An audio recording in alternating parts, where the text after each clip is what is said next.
mempersembahkan renungan Santapan Rohani, terjemahan dari renungan Our Daily Bread.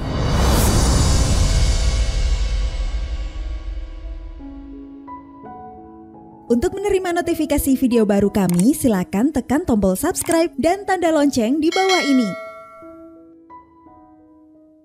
Sahabat ODB, pembacaan Alkitab hari ini terambil dari Kejadian pasal yang kedua, ayat yang ke-15 sampai dengan ayat yang ke-25. Kejadian pasal yang kedua, ayat yang ke-15 sampai dengan ayat yang ke-25.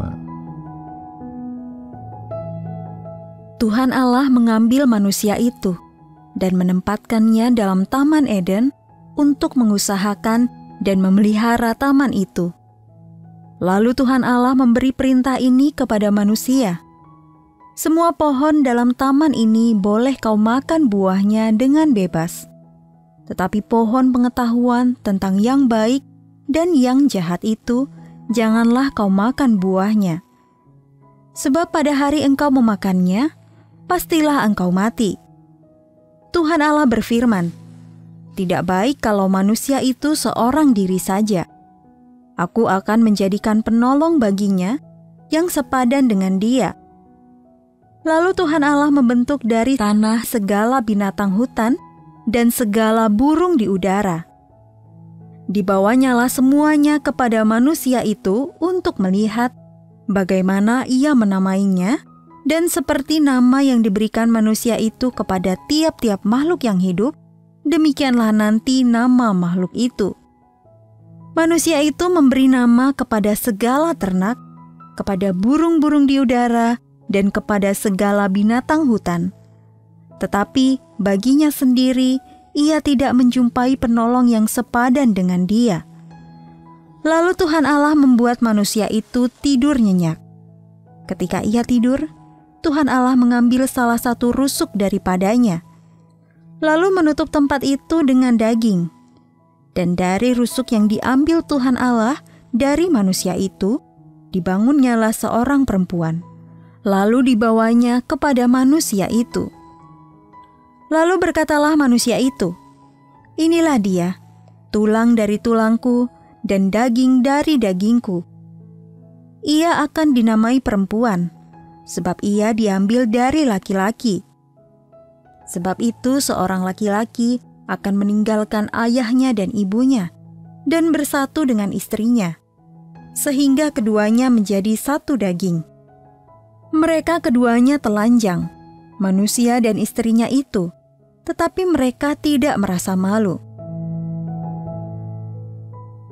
Ayat Mas renungan hari ini terambil dari Kejadian pasal yang kedua, ayat yang ke-16 sampai dengan ayat yang ke-17.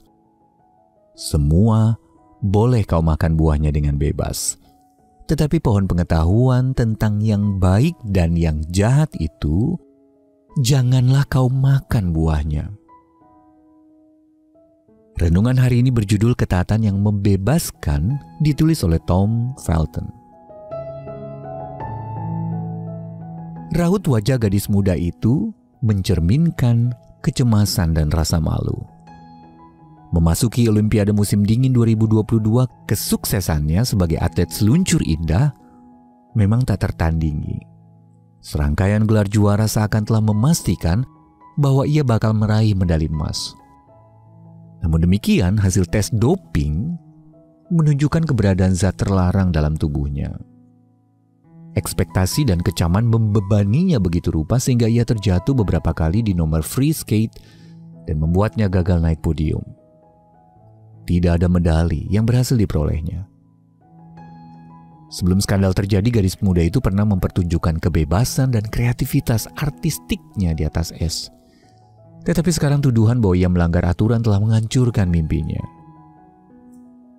Sejak awal manusia diciptakan, Allah sudah menyatakan pentingnya ketaatan saat kita menerapkan kehendak bebas yang kita miliki. Ketidaktaatan telah membawa kerusakan yang luar biasa kepada Adam, Hawa, dan bahkan kita semua. Karena dosa mendatangkan kehancuran dan kematian ke dalam dunia. Namun itu bukanlah rancangannya yang semula. Allah telah memberitahu Adam dengan mengatakan semua pohon dalam taman ini boleh kau makan buahnya dengan bebas kecuali buah dari satu pohon. Kita bisa baca dalam Kejadian pasal 2 ayat 16-17. Ketika mengira mata mereka akan terbuka dan mereka akan menjadi seperti Allah, Adam dan Hawa pun memakan buah dari pohon pengetahuan tentang yang baik dan yang jahat. Akibatnya, timbullah dosa, rasa malu, dan kematian. Dalam kemurahan hatinya Allah memberi kita kebebasan dan begitu banyak hal baik untuk dinikmati. Yohanes pasal yang ke-10 ayat yang ke-10. Dalam kasihnya dia juga memanggil kita untuk menaatinya demi kebaikan kita. Maka kiranya dia menolong kita untuk memilih ketaatan agar kita dapat menemukan kehidupan yang penuh sukacita dan bebas dari rasa malu. Sahabat ODB, bagaimana dunia memandang kebebasan? Lalu mengapa menaati Allah dan kehendak-Nya pada akhirnya akan mendatangkan kebebasan? Mari kita berdoa. Ya Bapa, terima kasih atas kebebasan dan kehidupan sejati yang kutemukan saat aku memilih taat kepadamu.